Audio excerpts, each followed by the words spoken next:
Hi అండి, అందరికీ నమస్కారం. వెల్కమ్ టు మై ఛానల్ హుషారు వ్లాగ్స్. ఈరోజు వీడియో వచ్చేసి బ్లౌజ్ను అసలు ఏ పార్ట్ని ఏమంటారు అనేది బేసిక్ నుండి చూపిద్దామనేసి ఈ వీడియోని అయితే చేస్తున్నానండి. ముందుగా ఆది బ్లౌజ్ని తీసుకుందామండి. ఆది బ్లౌజ్ని తీసుకొని ఇలా రెండు చివర్లు కూడా ఒక చోట కంటే ఉక్సులు పట్టి కాజా పట్టి ఒక చోటకి తెస్తే ఇలా సెంటర్లో మనకు ఒక స్ట్రైట్ లైన్ పడింది కదా అండి, అది బ్యాక్ పార్ట్ యొక్క కప్పు. ఈ కస్టమర్ ఏం చెప్పారంటే నాకు 2 ఇంచుల పొడవు అనేది పెంచమని చెప్పారనమాట. 2 ఇంచుల పొడవు పెంచాలి అని అంటే ఎక్కడ అని ఆలోచిస్తున్నారా? నేను చూపిస్తాను, ఒకసారి చూసేయండి. మనకి పొడవు కావాలి అంటే ఇప్పుడు సేమ్ బ్యాక్ పార్ట్ ఉంది కదా అండి, బ్యాక్ పార్ట్ బెల్ట్ యొక్క చివరి నుంచి చూసుకోవాలి. ఓకేనా? అక్కడి నుంచి మనకి డౌన్ ఎంత కావాలనుకుంటే అక్కడ వరకు మార్కింగ్ చేసుకోవాలి. మనల్ని నెక్ యొక్క హెమ్మింగ్ పార్ట్ని ఏమీ పైకి పెట్టమనేసి ఏం చెప్పలేదు. సేమ్ అది ఎలా ఉంటుందో అలానే ఉంటుంది. మనల్ని బ్యాక్ పార్ట్ యొక్క కప్పు అంటే కిందికి డౌన్ చేయమన్నారు కాబట్టి మనం సేమ్ 2 ఇంచులు మార్కింగ్ అయితే ఎక్స్ట్రా పెట్టేసుకుంటే సరిపోతుంది. అలాగే చేతులు కూడా పొడవు పెంచమన్నారు. చేతుల్ని ఏ విధంగా పొడవు పెంచాలి అనేది కూడా ఈ వీడియోలోనైతే చూపిస్తాను, చూసేయండి ఫ్రెండ్స్. మరి కస్టమరు బ్యాక్ పార్ట్ యొక్క కప్పు 2 ఇంచులు ఎక్స్ట్రా పెట్టమన్నారు కదా, మరి ఫ్రంట్ పార్ట్ను కూడా ఎక్కువ మరి పెట్టాలా లేదా అనేది ఈ వీడియోలోనైతే చూపిస్తాను. పూర్తిగా చూసేయండి, ఎక్కడా స్కిప్ చేయకుండా పూర్తిగా చూస్తేనే ఈ వీడియో అనేది అర్థమవుతుంది. మనకు కస్టమరు బ్లౌజ్ కుట్టమని ఇస్తే ఒకసారి బ్లౌజ్ మొత్తాన్ని కూడా చెక్ చేసుకోవాలి అండి. అంటే అసలు బ్లౌజ్ ఎలా ఉంది, ఏంటి, మంచిగా అంటే నెక్ రౌండ్ సరిగ్గా ఉందా లేదా అనేది ఒకసారి మనం ఆది బ్లౌజ్ను చెక్ చేసుకుంటే మనకి బ్లౌజ్ కటింగ్ అనేది చాలా ఈజీగా ఉంటుంది. మరి లేట్ చేయకుండా బ్లౌజ్ని ఏ విధంగా కట్ చేయాలో చూసేద్దాం. ఈ కస్టమరు బ్లౌజ్ వచ్చేసి కొంచెం లావుగా ఉన్న కస్టమర్దే అండి. ఇది మీటరుంబావు క్లాత్ అయితే ఉంది. మీటరుంబావు క్లాత్ కూడా తనకి కరెక్ట్గా సరిపోయిందండి. ఇక ఈ క్లాత్ని ఓపెన్ చేసేసి మడతలు అనేవి మన వైపు ఉండాలి. ఇలా ఓపెనింగ్స్ అనేవి మన ఆపోజిట్లో ఉండేలాగా చూసుకోవాలి. కొత్తగా టైలరింగ్ నేర్చుకోవాలి అనుకునే వాళ్ళకి క్లాత్ను సరిగ్గా మడత పెట్టడం రావాలి అండి. చాలామంది ఈ స్టెప్ను పెద్దగా పట్టించుకోరు, కానీ నిజానికి ఈ స్టెప్ అనేది చాలా ఇంపార్టెంట్. ఇప్పుడు ఆది బ్లౌజ్ని పక్కన ఉంచుదామండి. మనకు కావాల్సింది ముందు వాళ్ళు ఎక్స్ట్రా ఎంతైతే పెట్టమన్నారో అంత పెట్టేద్దామండి. నడుం బెల్ట్ మందం ఎక్కువైతే పెట్టమని అన్నారు. నడుం బెల్ట్ కొలుచుకుంటే మనకి 1.5 ఇంచులు అయితే వచ్చిందండి. సో ఇక మనం 2 ఇంచులతోటైతే మార్కింగ్ చేసుకుందామండి. నేను ఇక్కడ ఫస్ట్ 1.5 ఇంచులతో మార్కింగ్ చేశాను కదా. ఒకవేళ తనకి ఫస్ట్ నడుం బెల్ట్ మందం పెట్టమనేసి అన్నారు. తర్వాత ఇక 2 ఇంచులు పెట్టులేమ్మా అనేసి అన్నారు. సరే అనేసి ఇప్పుడు 2 ఇంచులతోటైతే మార్కింగ్ అయితే చేస్తున్నానండి. ఇది మనల్ని ఎక్స్ట్రా పెట్టమన్నారు కాబట్టి ఎంతైతే ఎక్స్ట్రా పెట్టమన్నారో ఆ ఎక్స్ట్రా మార్కింగ్ని అయితే మనం ముందుగా మార్కింగ్ చేసుకోవాలి. ఇలా మార్కింగ్ చేసిన తర్వాత మాత్రమే మనం ఆది బ్లౌజ్ తోటి మిగిలిన కొలతలన్నీ కూడా మార్కింగ్ అయితే చేసుకోవాలి. ఇలా మనం మార్కింగ్ చేసాం కదా అండి. మార్కింగ్ చేసిన తర్వాత ఈ 2 మార్కింగ్స్ని అయితే లైన్ అయితే డ్రా చేసుకుందామండి. ఇక ఇక్కడి నుంచి మనకి ఎక్స్ట్రా పెట్టింది మనకు అవసరం లేదండి. ఇక ఇక్కడి నుంచి సేమ్ బ్లౌజ్ ఎలా అయితే ఉందో అలా మార్కింగ్ చేసుకుంటే సరిపోతుంది. ఇప్పుడు ఒకసారి ఆది బ్లౌజ్ తీసుకుందామండి. ఆది బ్లౌజ్ని అంటే సైడ్లో కుట్లు వేస్తాం కదండి, ఆ కుట్లు కూడా 2 ఇలా ఒక చోటకు తీసుకువచ్చేసి ఫోల్డ్ చేసుకుంటే మనకి ఇలా బ్యాక్ పార్ట్ యొక్క కప్ అనేది వస్తుందండి. చూసారా, ఇది బ్యాక్ పార్ట్ యొక్క కప్పు అంటారు. ఇక ఇక్కడ నేను నడుం బెల్ట్కి మనం స్టిచ్ వేస్తాం కదండి, ఖర్చు ఎక్స్ట్రా ఏం పెట్టట్లేదండి. సేమ్ మనం 2 ఇంచులతో పెట్టాం కదండి, అంతతోటే నేను స్టార్ట్ చేస్తున్నాను. పైన హెమ్మింగ్ చేయడానికి ఒక 1/4 ఇంచ్ అయితే ఎక్స్ట్రా అయితే పెట్టేశాను. 1.5 ఇంచులు అన్నారు కదా, తర్వాత 2 ఇంచులు అన్నారు కదా, ఇక అందుకనేసి నేను 2 ఇంచులతో మార్కింగ్ చేశాను. ఎలాగూ మనకి ఖర్చుతో కలిపేసి ఉంటుంది కదా అనేసి నేను 2 ఇంచులు మార్కింగ్ చేశాను. ఇక తర్వాత ఆది బ్లౌజ్ యొక్క లూజ్ అండి, సేమ్ మొత్తం బ్యాక్ పార్ట్ యొక్క ఇవి మనం స్టిచ్చెస్ వేసాం కదండి, ఆ స్టిచ్చెస్ వరకు చూసుకొని ఈ కస్టమర్ అయితే ఏమీ ఖర్చు అయితే పెట్టమని చెప్పలేదు. సేమ్ ఎలా ఉందో అలా పెట్టేసుకొని తర్వాత మనం బ్యాక్ పార్ట్కి డాట్స్ వేస్తాం కదండి, ఆ డాట్స్ కోసం ఖర్చు పెట్టేసుకుంటే సరిపోతుంది. అలాగే చంక యొక్క హైట్ కూడా సేమ్ ఆది బ్లౌజ్ ప్రకారమే పెట్టేసుకోవాలి. ఇలా మార్కింగ్ చేసిన తర్వాత ఈ మార్కింగ్స్ అన్నింటిని కూడా స్కేల్ తోటి ఇలా లైన్ డ్రా చేసుకోవాలి. ఇప్పుడు బ్యాక్ పార్ట్ యొక్క పొడవునైతే చెక్ చేసుకుందామండి. ఇలా షోల్డర్స్ దగ్గర నుంచి నడుం బెల్ట్ వరకు ఇలా స్ట్రైట్గా పట్టేసుకొని పొడవు అనేది చెక్ చేసుకోవాలి. ఇలా టేప్తో చెక్ చేసుకున్నాం కదండి, నాకు 15.5 ఇంచులు అయితే వచ్చేసింది. అలాగే ఆర్మ్ కూడా కొలుచుకోవాలి అండి. ఆర్మ్ కూడా కొలుచుకుంటే మనకి 3 ఇంచులైతే వచ్చింది. మనం ఇప్పుడు బ్లౌజ్ యొక్క పొడవును క్లాత్ పైన అయితే మార్కింగ్ చేసుకుందామండి. ఇప్పుడు మనకి 15.5 ఇంచులు వచ్చింది కదా అండి. మనం ఎక్కడైతే 2 ఇంచులతో మార్కింగ్ చేసామో అక్కడి వరకు కరెక్ట్గా 15.5 ఇంచులు ఉండేలాగా ఇలా పైన అయితే మార్కింగ్ చేసుకుంటే సరిపోతుంది. అలాగే కప్పు దగ్గర కూడా 2 ఇంచులతో మార్కింగ్ అయితే చేసుకోవాలి. అలాగే నెక్కి పైన 2 ఇంచులతో మార్కింగ్, అలాగే మనం షోల్డర్కి 3 ఇంచులు ఉంది కదా అండి, పావు ఇంచు ఎక్స్ట్రా పెట్టేసి 3.5తో పెట్టేసుకోవాలి. అలాగే ఇటు సైడ్ కూడా సేమ్ 15.5 ఇంచులతోటి మార్కింగ్ అయితే చూసుకోవాలి అండి. అంటే 15.5 అసలు మనకి 2 ఇంచులు ఎక్స్ట్రా పెట్టాం కదా, అంటే మొత్తం 17.5 ఇంచులతోటి అయితే మార్కింగ్ చేసుకోవాలి. అలాగే చంక హైట్ వచ్చేసి ఈ 2 ఇంచుల దగ్గర నుంచి మనం స్టార్ట్ చేసుకోవాలి అండి. అలా చేసుకుంటేనే కరెక్ట్గా సరిపోతుంది. లేకపోతే ఆర్మ్ లూజు వచ్చేసి 4 ఇంచుల్లాగా చూపిస్తుందండి. అందుకనేసి మనం స్టార్టింగ్ దగ్గర నుంచి అయితే చూసుకోవాలి. ఒకసారి ఇప్పుడు ఆర్మ్ యొక్క పొడవు ఎంత ఉందో ఒకసారి చెక్ చేసుకుందాము. ఇలా రౌండ్ తిరిగే దగ్గర వరకు చూసుకోవాలి అండి. 6 ఇంచులు అయితే ఉంది. ఇప్పుడు 6 ఇంచులతోటి అయితే మార్కింగ్ అయితే చేసుకుందాము. ఇలా చూసారా, అడ్డంగా ఒకటి, నిలువుగా ఒకటి, ప్లస్ సింబల్ వచ్చేలాగైతే మార్కింగ్ చేసుకోవాలి. మనకి షోల్డరు నెక్కు ఎంత వచ్చేసిందో అలాగే ఇక్కడ మనం ఆర్మ్ రౌండ్ ఇక్కడ పెట్టిన దగ్గర కూడా పొడవు అనేది ఒకసారి చూసుకోవాలండి. సేమ్ అంతే రావాలి. ఎక్కువ వచ్చినా తక్కువ వచ్చినా కూడా ఎక్కువ వస్తే మాత్రానికి బుట్టలు వచ్చినట్టుగా ఉంటుందండి. అదే తక్కువ వస్తే మాత్రానికి వెనక్కి లాగినట్టుగా ఉంటుంది. అందుకనేసి కరెక్ట్గా చూసుకోవాలి. ఇక ఇప్పుడు ఈ మార్కింగ్స్ అన్నింటిని కూడా స్కేల్ తోటి లైన్ డ్రా చేసుకుందాము. టేప్ తీసుకొని ఆర్మ్ రౌండ్ కోసం 1.5 ఇంచులతో మార్క్ చేసుకొని ఇలా స్కేల్ తోటి అయితే రౌండ్గా కర్వ్ వచ్చేలాగా మార్కింగ్ అయితే చేసుకోవాలి. ఈ మార్కింగ్ చేసేటప్పుడు మధ్యలో మనం పెట్టిన ఆ మార్కింగ్కి టచ్ అయ్యేలాగా మార్క్ అయితే చేసుకోవాలి. ఇప్పుడు ఒకసారి ఆది బ్లౌజ్ తీసుకొని ఆర్మ్ అనేది రౌండ్గా ఇలా ఒకసారి చెక్ చేసుకుందామండి. మనకి ఇటు నుంచి ఫస్ట్ కుట్టు ఉంటుంది కదండి, అక్కడ కుట్టు వద్ద అయితే ఒక మార్కింగ్ అయితే చేసుకుందాము. స్కేల్ తోటి మనము ఇక్కడ వరకు అసలండి అది ఎక్స్ట్రా పెట్టేసింది ఏంటంటే నడుంకి మనం అంటే బ్యాక్ సైడ్ డాట్స్ వేస్తాం కదండి, డాట్స్ కోసం అనేసి మిగిలిన ఖర్చు అండి.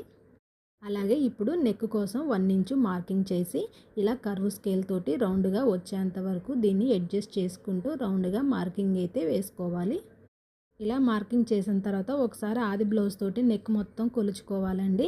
నేను కొలిచిన కానీ ఆ వీడియో క్లిప్ అయితే మిస్ అయ్యిందండి. కరెక్ట్గా 2 ఇంచులతోటి అయితే కరెక్ట్గా సరిపోయిందండి. ఒకసారి మనం కట్ చేసిన తర్వాత కూడా చెక్ చేసుకుందామండి. కొద్దిగా తక్కువ ఉంటే మాత్రానికి కట్ చేసుకుందాము. ఎప్పుడు కూడా నేను పావించు మన వైపుని కట్ చేస్తూ ఉంటాను కదండి, అది నెక్ తక్కువగా ఉన్న వాళ్ళ కోసం అట్లా కట్ చేస్తుంటానండి. ఈ కస్టమర్ది అయితే నెక్ కొంచెం వెడల్పుగానే ఉంది, అందుకనేసి 2 ఇంచులు కూడా కరెక్ట్గా అయితే మార్కింగ్ చేసి కట్ చేశాను. ఇలా బ్యాక్ పార్ట్ మొత్తం కూడా మనం ఎలా అయితే మార్కింగ్ చేసామో ఆ మార్కింగ్ మీద కట్ చేసుకోవాలి.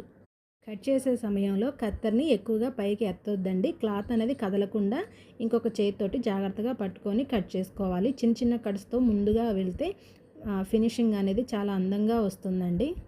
ఇప్పుడు ఫ్రంట్ పార్ట్ కట్ చేసుకుందామండి. ఫ్రంట్ పార్ట్ కోసం ఆ క్లాత్ని ఈసారి మనకి ఓపెనింగ్స్ అనేవి మన వైపు ఉండాలి. మడత అనేది మనకు ఆపోజిట్లో ఉండాలి. ఉన్న తర్వాత బ్యాక్ పార్ట్ని ఈ క్లాత్ పైన ఇలా క్రాస్గా అడ్జస్ట్ అయితే చేసుకోవాలండి. జాయింట్స్ పడుతున్నాయో లేదో చూసుకోవాలి. ఇది మీటర్ బాగు క్లాత్ కనుక జాయింట్స్ అనేవి పడుకోకుండా చూసుకుందామండి. నెక్ తప్ప మిగిలిన పార్ట్ మొత్తం కూడా సేమ్ దీనిలాగానే మార్కింగ్ అయితే చేసుకోవాలి. ఇక్కడ బ్యాక్ పార్ట్ 2 ఇంచులతో ఎక్స్ట్రా అంటే 2 ఇంచులతోటి మనం ఫోల్డ్ అయితే చేసుకోవాలి అండి. ఫోల్డ్ చేసిన తర్వాత ఇలా మార్కింగ్ అయితే చేసుకుందాము. ఇప్పుడు ఆది బ్లౌజ్ తీసుకొని ఉక్సుల పట్టి వైపు ఉండే నెక్ తోటి అయితే మనం నెక్ అయితే కొలుచుకోవాలండి. ఇలా షోల్డర్ దగ్గర నుంచి ఖర్చుకు వదిలేసి ఇలా నెమ్మదిగా లాగుతూ, అంటే ఎక్కువగా లాగకూడదండి, ఇలా పట్టుకుంటే సరిపోతుంది. ఇలా అడ్జస్ట్ చేసుకుంటూ రౌండ్గా తిప్పుకుంటూ మనం ఎక్కడైతే మార్కింగ్ చేసామో అక్కడ వరకు తీసుకొచ్చి పెట్టేసుకోవాలండి. అలా చూసారా, కరెక్ట్గా అక్కడికైతే సరిపోయింది. అసలు కన్నా కూడా ఒక పావించి ఎక్స్ట్రా పెట్టేసుకోవాలి. అలాగే ఉక్సుల పట్టి కాజాల పట్టి పొడవు కోసం కూడా మనం మధ్యలో డాట్ వేయడానికి అలాగే షేప్ బెల్ట్ ఖర్చు కోసం కూడా ఎక్స్ట్రా పెట్టేసుకొని మార్కింగ్ అయితే చేసుకోవాలి. అలాగే చంక హైట్ కూడా మనం షేప్ బెల్ట్ కాకుండా మిగిలిన హైట్ మొత్తం కొలుచుకొని మార్కింగ్ చేసుకోవాలి. ఇప్పుడు ఫ్రంట్ పార్ట్ కోసం ఆది బ్లౌజ్ యొక్క ఫ్రంట్ పార్ట్ తీసుకొని షోల్డర్స్ దగ్గర సెంటర్లో పట్టుకొని ఇలా డాట్ దగ్గర పట్టేసుకుంటే సరిపోతుందండి. మనకైతే ఫ్రంట్ పార్ట్ యొక్క పొడవు అనేది వస్తుంది, అంటే ఎక్కడి వరకు రౌండ్గా మార్కింగ్ చేసుకోవాలనేది వస్తుంది. ఇక ఇప్పుడు నెక్కునైతే రౌండ్గా డ్రా చేసుకుందామండి. అలాగే చంక కూడా పావించు ఇలా ఎక్స్ట్రాగా మార్కింగ్ చేసుకోవాలి. ఇక తర్వాత చంక వైపు నుంచి మార్కింగ్ చేసిన తర్వాత ఇలా రౌండ్ అంటే షేప్ బెల్ట్ వేసే దగ్గర కూడా ఇలా ఈ మార్కింగ్స్ అన్నింటినీ కలుపుకుంటూ మనం మార్కింగ్ అయితే చేసుకోవాలి. మార్కింగ్ అంతా అయిపోయిన తర్వాత 1కి 2 సార్లు చూసుకుందామండి. చూసుకొని కట్ చేసుకోవాలి.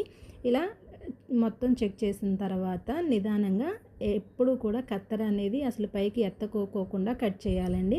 అలా తీస్తే మాత్రానికి ఏంటంటే కటింగ్ అనేది కరెక్ట్గా రాదండి.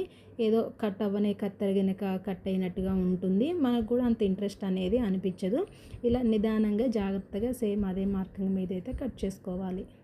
ఇలా కట్ చేసిన తర్వాత ఒకసారి ఆది బ్లౌజ్ తోటి నెక్ అయితే చూసుకుందామండి. ఉక్సుల పట్టి వైపుతో ఉండే నెక్తో అయితే చూసుకోవాలి. చూసారా చాలా కరెక్ట్గా అయితే సరిపోయింది. ఖర్చుతో కలిపేసి చూసుకోవాలి అండి. మనం బ్యాక్ పార్ట్ ఎక్స్ట్రా పెట్టాం కాబట్టి ఫ్రంట్ పార్ట్ కూడా ఎక్స్ట్రా పెట్టేసుకోవాలి అండి. ఇలా ఉల్టా పల్టా పెట్టేసుకొని పక్కనైతే పెట్టేసుకుందాము. ఇక ఇప్పుడు హ్యాండ్స్ అయితే కట్ చేసుకుందామండి. హ్యాండ్స్ కోసం క్లాత్ని అయితే ఇలా 4 మడతలుగా వేసుకోవాలి. మిగిలిన క్లాత్లో మనం హ్యాండ్స్ కట్ చేసుకోవాల్సి ఉంటుందండి. క్లాత్ అనేది కొంచెం అంటే లోపలికంటే తక్కువగా ఉందండి. ఎందుకంటే ఈ క్లాత్ తడి పారేసాను కనుక ఎక్స్ట్రా ఎక్కువ తక్కువలు అయితే ఉన్నాయండి. ఈ 4 పీసులు కూడా సమానంగా వచ్చేలాగా మనం మడత అయితే వేసుకోవాలి. అలాగే ఈ కస్టమర్ హ్యాండ్స్ కూడా పొడవు 2 ఇంచులు అయితే పెట్టమన్నారు. ఎక్స్ట్రా ఎంత పెట్టమన్నారు? 2 పెట్టమన్నారు కనుక 2 ఇంచులు. అలాగే మనం దీనికి హెమ్మింగ్ చేస్తున్నాం కనుక ఒక 1 ఇంచు ఎక్స్ట్రా అంటే మొత్తం 3 ఇంచులతోటి మనం ఎక్స్ట్రాగా మార్కింగ్ అయితే చేసుకోవాలి. ఇలా మార్కింగ్ చేసేసి ఈ లైన్స్ మీద ఇలా ఒక లైన్ అయితే డ్రా చేసుకుంటే సరిపోతుంది. ఇప్పుడు ఆది బ్లౌజ్ తీసుకుందామండి. ఆది బ్లౌజ్ తీసుకొని సేమ్ హ్యాండ్స్ ఎలా అయితే ఉన్నాయో అలానే మార్కింగ్ అయితే చేసుకుందాము. హ్యాండ్స్ని మనం మెజర్ చేసుకునే ముందు హ్యాండ్స్ అనేది తిరగలైతే తీయాలండి. సేమ్ మనం ఎక్కడైతే మనం ఎండ్ చేసామో అక్కడి నుంచి ఇలా క్లాత్ని ఇలా స్ట్రైట్గా సెంటర్కు చూసుకొని పట్టుకోవాలండి. హ్యాండ్స్ ఇలా హ్యాండ్స్ దగ్గర ఖర్చు ఉంటుంది కదా, ఆ ఖర్చును పైకి అనేసి మార్కింగ్ అయితే చేసుకోవాలి. అలాగే లూజు సరిపోతుందా లేదా అనేది చెక్ చేసుకుందామండి. లూజ్ అయితే సరిపోతుంది. ఇక అలాగే మనకి ఎదురుగా చంక డౌన్ చేసుకోవడం కోసం కూడా సేమ్ ఖర్చుతో కలిపేసి ఖర్చుని కిందికి అనేసి మార్కింగ్ అయితే చేసుకోవాలి అండి. ఒకసారి ఇలా ఏమన్నా క్లాత్ తోటి అంటే క్లాత్ పైన మనం ఇలా మార్కింగ్ చేసుకుంటే సరిపోతుందండి. చూసారా, ఇలా మార్కింగ్ చేసుకుంటే మనకి ఈజీగా అర్థమవుతుంది. ఇప్పుడు టేప్ తీసుకొని హ్యాండ్స్ అసలు పొడవు ఎంత ఉందో చెక్ చేసుకుందామండి. 10 ఇంచులు అయితే వచ్చింది. 10 ఇంచులతో మార్కింగ్ చేద్దాము. అలాగే హ్యాండ్ ఇటువైపు చివరన కూడా 10 ఇంచులతో మార్కింగ్ అయితే చేద్దాము. చేసిన తర్వాత 3.5 ఇంచులతో డౌన్ అయితే చేసుకోవాలి. తర్వాత రౌండ్ కోసం 2 ఇంచులతోటి మార్కింగ్ అయితే చేసుకొని స్టార్టింగ్ నుంచి ఈ రెండవ మార్కుని దగ్గర నుంచి ఇలా మనం కలుపుకుంటూ హ్యాండ్ షేప్ వచ్చేలాగా డ్రా చేసుకోవాలి. డ్రా చేసుకొని సేమ్ ఇదే లైన్ మీద కట్ చేసుకోవాలి. హ్యాండ్ ఇలా కట్ చేసుకున్న తర్వాత సెంటర్లో ఇలా చిన్న టక్స్ అనేది ఇచ్చుకోవాలండి. మనం 2 ఇంచులతో మార్కింగ్ చేసాం కదా, అక్కడి నుంచి ఇలా చివరి వరకు 2 పొరల మీద మాత్రమే లో చంక అనేది తీసుకోవాలి. తీసిన తర్వాత ఇలా చిన్న టక్స్ ఇచ్చేసుకొని ఉల్టా పల్టా తెలియడం కోసం 2 అంటే ఇటు ఒకటి అటు ఒకటి మార్కింగ్ అయితే చేసుకోవాలి. ఇప్పుడు ఒకసారి చేతులకు ఏమన్నా జాయింట్స్ అనేవి పడతాయేమో చెక్ చేసుకుందామండి. కొద్దిగా ముక్కలు అయితే పడతాయి. ఆ కొద్ది ముక్కల్ని జాయింట్ వేసుకుంటే సరిపోతుందండి. ముందుగానే మనం చూసుకోవాలి, ఎందుకంటే కట్ చేసిన తర్వాత ముక్కలు ఒక్కోసారి ఉంటాయి ఉండవు. హ్యాండ్స్కి అయితే కంపల్సరీ కదా అండి. షేప్ బెల్టులకి లోపల అవసరమైతే వేరే క్లాత్ని కూడా వేసుకోవచ్చు. ఇక తర్వాత ఇందులో ఉన్న అంటే బ్యాక్ పార్ట్ మనం కట్ చేసిన నెక్ది ఉంది కదా అండి, ఆ నెక్ క్లాత్ని మనం కాజా పట్టీకి కట్ చేసుకుంటే సరిపోతుంది. అలాగే ఇటు సైడు అంచుల వైపు ఉండే క్లాత్ ఉంది కదా అండి, ఈ క్లాత్ని అంటే 1.5 ఇంచులతోటి కట్ చేసుకుందామండి. కట్ చేసుకుంటే అది నడుం బెల్ట్కి అలాగే ఉక్సుల పట్టికి కూడా సరిపోతుంది. ఇప్పుడు క్లాత్ని 4 మడతలుగా వేసుకొని షేప్ బెల్ట్లు అయితే కట్ చేసుకుందామండి. ఆది బ్లౌజ్ ప్రకారమే పెట్టేసుకుందాము. అంటే ఖర్చుతో కలిపేసి పెట్టేసుకోవాలండి. ఖర్చునైతే పైకి లాగేసి పెట్టేసుకోవాలి. అలాగే సేమ్ ఆది బ్లౌజు ఎంత లూజ్ అయితే ఉందో దాని ప్రకారమే మార్కింగ్ చేసి ఎక్స్ట్రా ఒక 1 ఇంచు మార్కింగ్ చేసుకోవాలండి. చూసారా నేను షేప్ని ఏ విధంగా మార్కింగ్ చేశానో సేమ్ ఇలా మార్కింగ్ చేసుకొని కట్ చేసుకుంటే మనకి 2 షేప్ బెల్ట్లు అయితే వచ్చాయండి. ఉల్టా పల్టా కూడా మనం ఖచ్చితంగా మార్కింగ్ అయితే వేసుకోవాలి. ఇందాక అంచుల వైపు ఉండే క్లాత్ని కట్ చేసాం కదా అండి, ఆ క్లాత్ సరిపోతుందో లేదో అనేసి, ఎందుకంటే ఈ కస్టమర్ కొంచెం సైజెస్ ఎక్కువ కదా అండి, అందుకనేసి ఇక్కడ కూడా ఇంకా క్లాత్ ఉందనేసి కట్ చేస్తున్నాను. ఈ కస్టమరు 1.5 మీటర్ క్లాత్ ఇచ్చారు కదా అండి. క్లాత్ అయితే తనకి కరెక్ట్గా సరిపోతుందండి. లోపల షేప్ బెల్టులు వేయటానికి కూడా సేమ్ ఇదే క్లాత్ అయితే సరిపోతుందండి. వేరే కలర్ క్లాతులైతే మిగిలిన మన షేప్ బెల్ట్‌లకి యూజ్ చేసుకోవచ్చండి. ఒక్కొక్కసారి ఈ క్లాత్ అనేది కలర్ పోతుంది. కరెక్ట్‌గా అడ్జస్ట్ అవ్వదు కదండీ. సేమ్ దీని దగ్గరగా ఉండే కలర్స్‌కి లోపల షేప్ బెల్ట్ వేయటానికి యూజ్ అవుతుంది. అందుకనేసి లోపల షేప్ బెల్ట్ వేయటానికి కూడా సేమ్ ఇదే క్లాత్‌ని అయితే కట్ చేశానండి. అందులో ఒకటి వీళ్ళు మీటరంబావు క్లాత్ ఇచ్చారు కదా! కొద్దిమంది కస్టమర్స్ ఏంటంటే వేరే క్లాత్ వేస్తే ఒప్పుకోరండి. అందుకనేసి వాళ్ళు ఇచ్చిన క్లాత్‌లో ఇలా ఉంటే మాత్రానికి కంపల్సరీ సేమ్ అదే క్లాత్ వేసుకోవటం మంచిది. ఇక నాకు షేప్ బెల్ట్ లోపల వేయడానికి కూడా క్లాత్ ఉంది కాబట్టి నేను లోపల వేయటానికి కూడా షేప్ బెల్ట్‌లని అయితే కట్ చేసుకున్నాను. ఈ బ్లౌజ్‌లో మన హెమ్మింగ్ కోసం క్రాస్ ముక్కలు తీసుకుంటే సరిపోతుందండి. ఇక వాటిని నేను స్టిచ్ చేసే సమయంలోనైతే కట్ చేసుకుంటాను. ఇది ఫ్రెండ్స్ ఇవాల్టి వీడియో. ఈ వీడియో కనుక నచ్చితే ఒక లైక్ చేసి మీకేమైనా డౌట్స్ ఉంటే కామెంట్ సెక్షన్‌లో కామెంట్ చేయండి. అన్నీ కట్ చేసిన తర్వాత అన్ని పార్ట్స్ 1కి 2 సార్లు చెక్ చేసుకోవాలి అండి. ఎందుకంటే మనం అన్నీ కరెక్ట్‌గా కట్ చేసామా లేదా అనేసి డౌట్ అయితే ఉంటుంది కొత్తగా నేర్చుకునే వాళ్ళకి. అందుకనేసి ఒకసారి అయితే చెక్ చేసుకోవాలి. ఫ్రెండ్స్ ఇవాల్టి వీడియో. ఇలాంటి ఈజీ టైలరింగ్ క్లాసుల కోసం మన ఛానల్ని తప్పకుండా సబ్స్క్రైబ్ చేయండి. మళ్ళీ దీని స్టిచ్చింగ్ వీడియోలో కలుద్దాం. అంతవరకు బాయ్.